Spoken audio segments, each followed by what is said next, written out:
Welcome all. Myself, Santhi Jabarani, Assistant Professor, Department of Electronics and Communication Engineering, Rajagiri School of Engineering and Technology. I will be presenting the Module 6 of Basics of Electrical and Electronics Engineering for S2 students.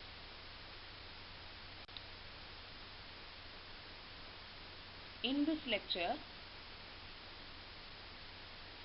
I am going to cover the topic mobile communication. So in that, basic principles of cellular communications, principle and block diagram of GSM.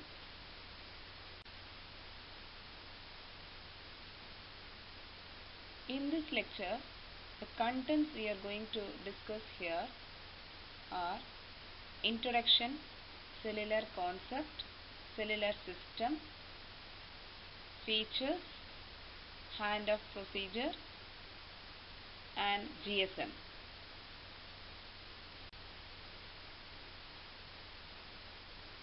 Introduction. What is a mobile communication? Mobile communication allows transmission of voice and multimedia data via a computer or a mobile device without having connected to any physical or fixed link.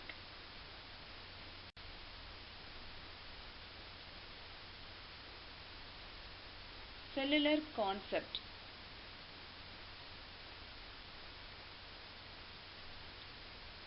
Here, the entire network coverage area is divided into many number of cells. What is a cell? A cell is defined as the basic geographical unit of a cellular network. It is the area around an antenna where a specific frequency range is used. A cell is represented graphically as a hexagonal shape, but in reality it is irregular in shape. So next we will see what is a cluster. A group of cells is called as a cluster. In a cluster, the size is not fixed. The size of the cluster depends on the requirement of the area. The diagram it shows the cell cluster. So in this diagram, 7 cells are shown here. The 7 cells together is called as a cluster. Each cell in the cluster consists of a base station, transmitter, receiver. Each base station is allocated a specific frequency range. The frequency spectrum is divided into subbands and each subband is used within one cell of the cluster. The size of the cells may be smaller or larger. It depends upon the traffic in the particular area. In heavy traffic zones, cells are smaller in size, while in isolated zones, cells are larger in size.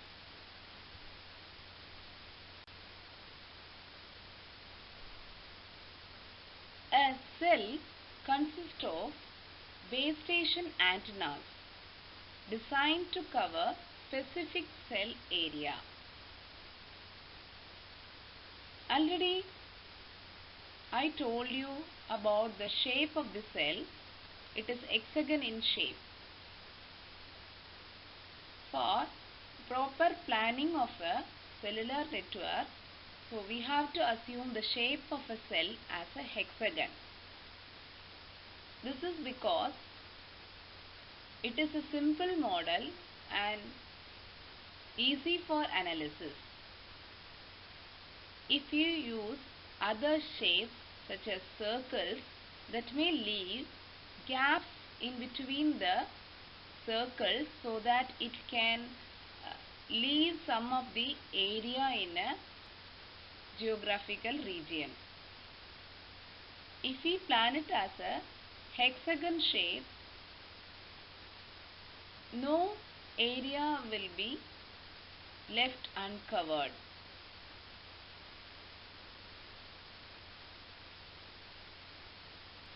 Next, we will discuss about the location of the base station. In a cell, a base station may be located either at the center of the cell or at the corners of the cell. If the base station is located at the center of the cell, then omnidirectional antennas can be used, which give 360-degree coverage.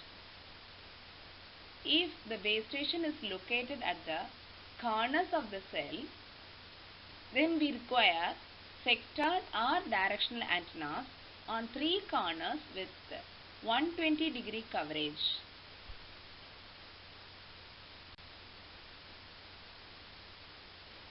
So now we will discuss about what is a cellular system. A cellular system consists of the elements such as mobile station, base station transceiver, base station controller, mobile switching center, and public switch telephone network.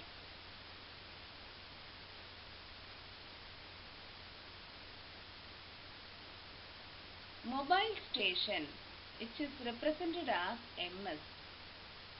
It is a device used to communicate over the cellular network.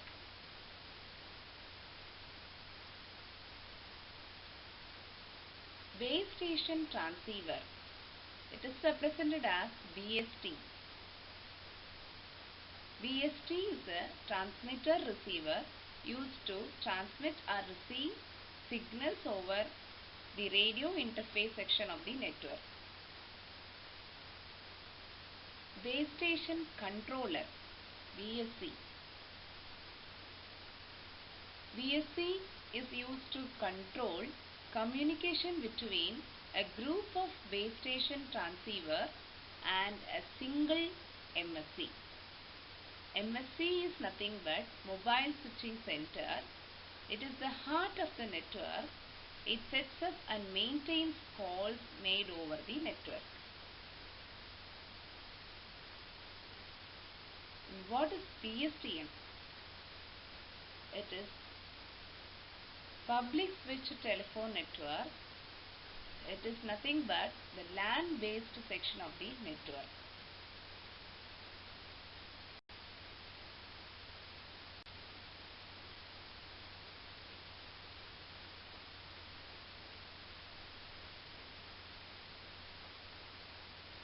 A geographical region is divided up into many number of cells. Each cell has a base station transceiver which transmits data via a radio link to mobile stations within the cell. A group of base station transceivers are connected to a base station controller. A group of base station controllers are in turn connected to a mobile switching center via either microwave link or telephone lines. The mobile switching center connects to the PSTN, which switches calls to other mobile stations or LAN based telephones.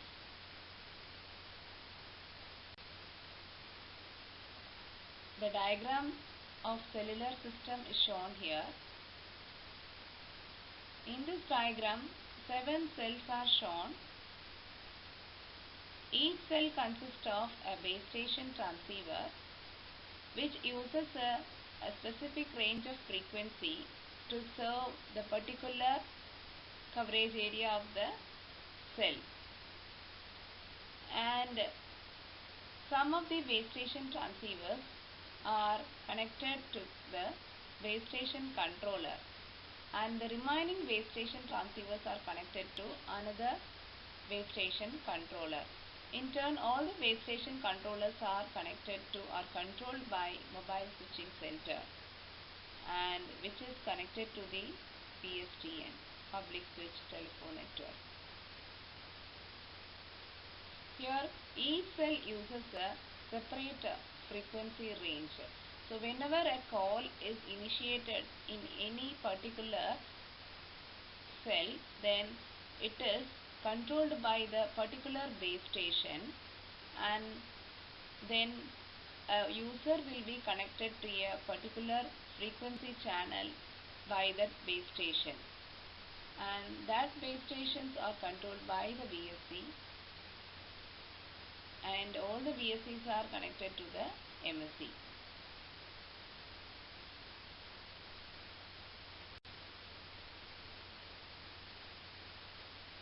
One of the important features of the cellular network is a frequency reuse concept. It is generally used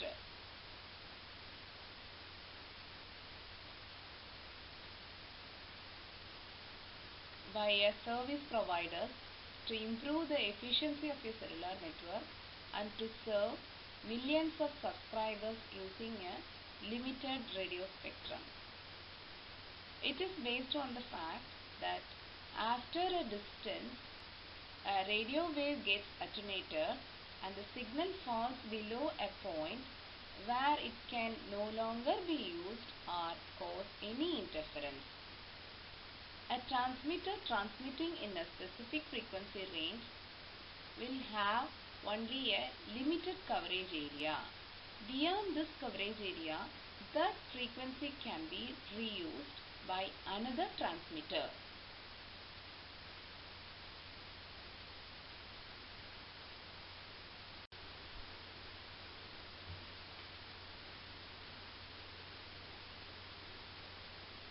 A fixed number of channels serves a large number of users by reusing channels in a coverage area.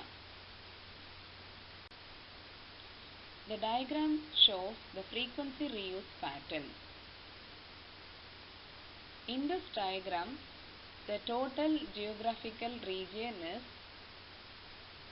divided into many number of cells. Cells with the same letter use the same set of frequencies. A cell cluster is outlined in bold and replicated over the coverage area. A group of cells is called as a cluster. In the given geographical area, a cluster is replicated 3 times, and each cluster consists of 7 cells. So, the cluster size n is equal to 7, so that the frequency reuse factor is 1/7, since each cell contains 1/7 of the total number of available channels.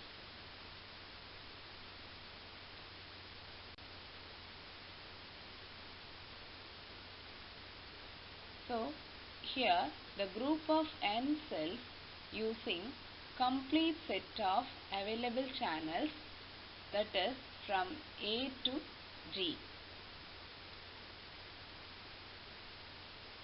So, here a cluster, a group of 7 cells is called as a cluster. So, many base stations are used in this geographical area with less transmitting power and shorter towers. Smaller coverage areas called as cells.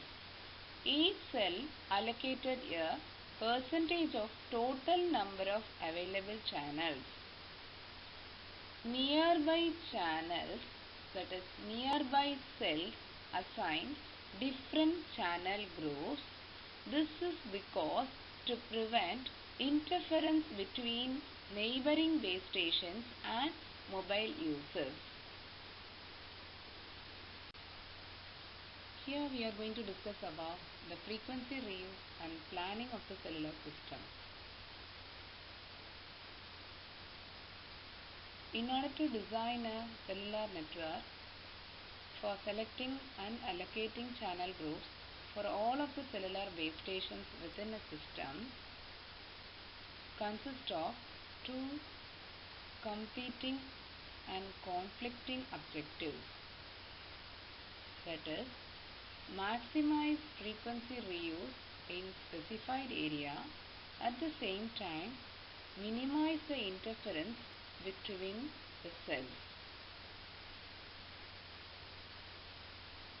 In order to minimize the interference between the cells, so we have to keep some minimum acceptable distance between the cells which uses the same frequency channel group.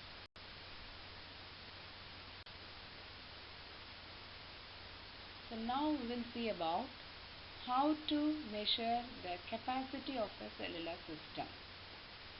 So in order to measure the capacity of a cellular system, so we are considering there is a S total number of duplex channels available for use in a given area.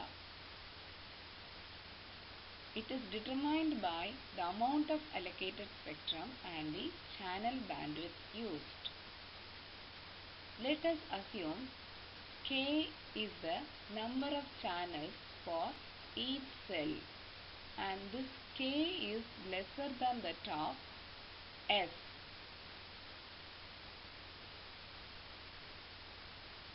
Capital N is nothing but cluster size, that means number of cells forming a cluster. So we can relate the total number of available channels S is equal to K times of N.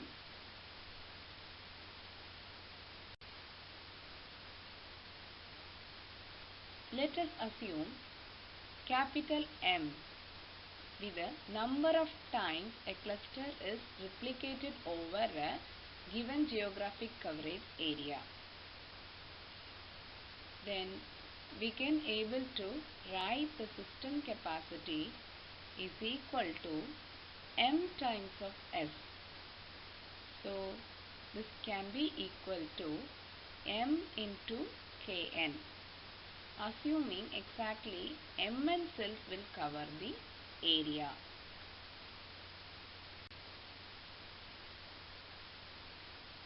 Next important concept in cellular communication is the handoff procedure. In cellular communication, the terms handover or handoff refers to the process of transferring ongoing call or data connectivity from one base station to other base station. When a mobile moves into the different cell while the conversation is in progress, then the MSC transfer the call to a new channel belonging to the new base station without interrupting the connection.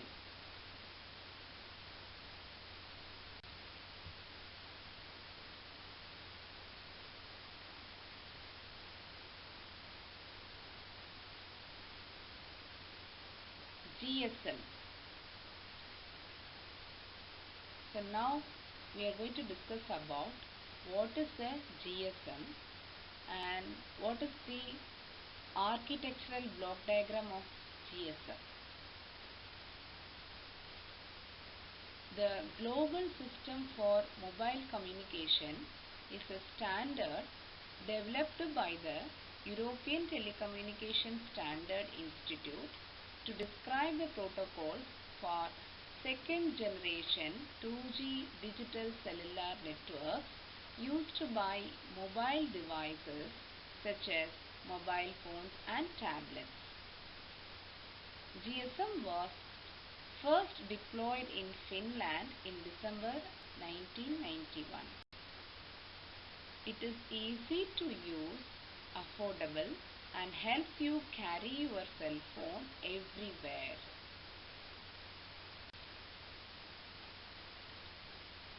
Now we will discuss about the architecture of GSM network. The GSM network architecture consists of three major subsystems. First one, mobile station. Second, base station subsystem. Third, network and switching subsystem. The wireless link interface between the mobile station and the base transceiver station, which is a part of base station subsystem. Many base station transceivers are controlled by a base station controller. BSC is connected to the mobile switching center, which is a part of NSS. The figure which shows the key functional elements in the GSM network architecture.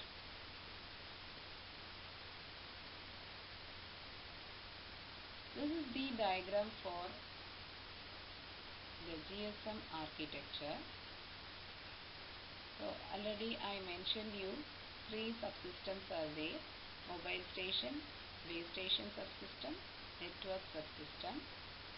Mobile station, which consists of a mobile, that is a device, and a SIM, and base station subsystem, which consists of base transceiver station and base station controller.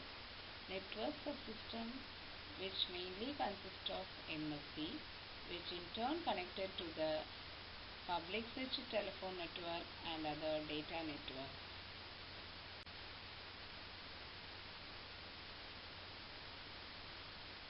First subsystem is a mobile station. Now we will discuss about what is the mobile station. What are the elements inside this subsystem? A mobile station communicates across the air interface with a base station transceiver in the same cell in which mobile subscriber unit is located. The MS has two elements. One is the mobile equipment, other one is SIM. The mobile equipment refers to the physical device which comprises of transceiver, digital signal processors and the antenna. The second element of MS is the subscriber identity module, SIM. SIM card is unique to the GSM system. It has a memory of 32 KB.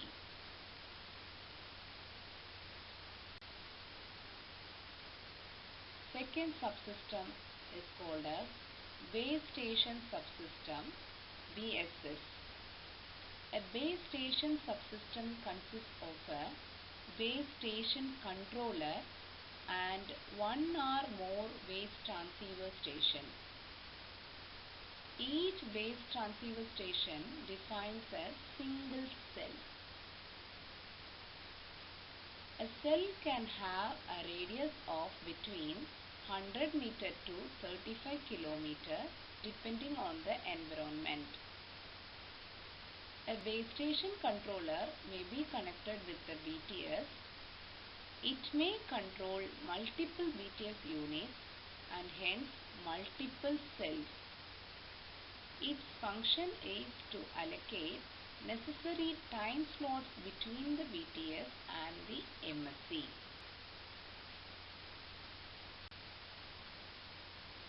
Third subsystem is called as Network and Switching Subsystem, NSS. NSS is responsible for the network operation. It provides the link between the cellular network and the public switch telecommunication network, PSTN or ISTN or data networks, where ISTN is nothing but Integrated Services Digital Network. PSTN is called as Public Switch Telephone Network. The data networks are nothing but PSPDN and PSPDN. PSPDN is Packet Switched Public Data Network. CSPDN is nothing but Circuit Switched Public Data Network.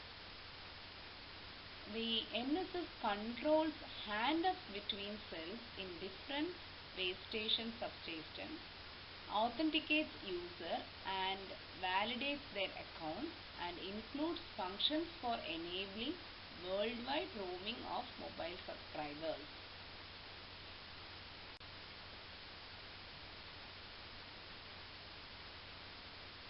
In particular, the switching subsystem consists of the following elements. Mobile switching center. MSC basically performs the switching function of the system by controlling calls to and from other telephone and data systems. It includes functions such as network interfacing and common channel signaling. The second element is called as Home Location Register, HLR. HLR is database software that handles the management of the mobile subscriber account. It stores the subscriber address, service type, current locations, forwarding address, authentication or ciphering keys, and billing information. HLR is the reference database that permanently stores data related to subscribers. Third element is called as VLR, Visitor Location Register. The VLR is temporary database software similar to the HLR, identifying the mobile subscribers visiting inside the coverage area of an MSC. When a mobile subscriber roams from one local area to another, current location is automatically updated in the VLR.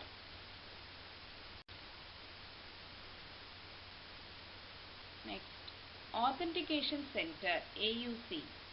AUC database holds different algorithms that are used for authentication and encryptions of the mobile subscribers that verify the mobile user's identity and ensure the confidentiality of each call. The AUC holds the authentication and encryption keys for all subscribers in both the home and visitor location register.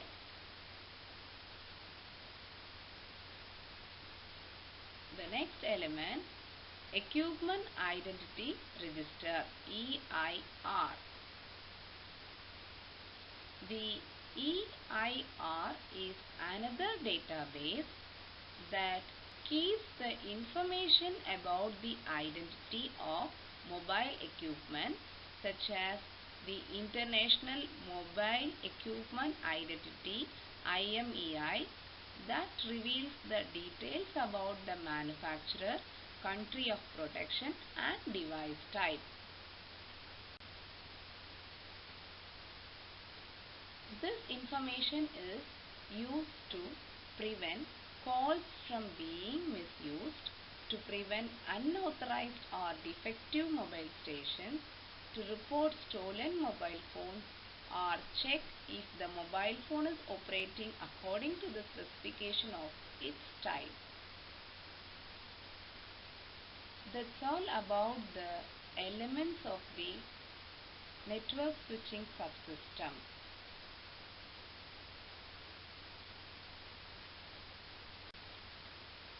Thank you.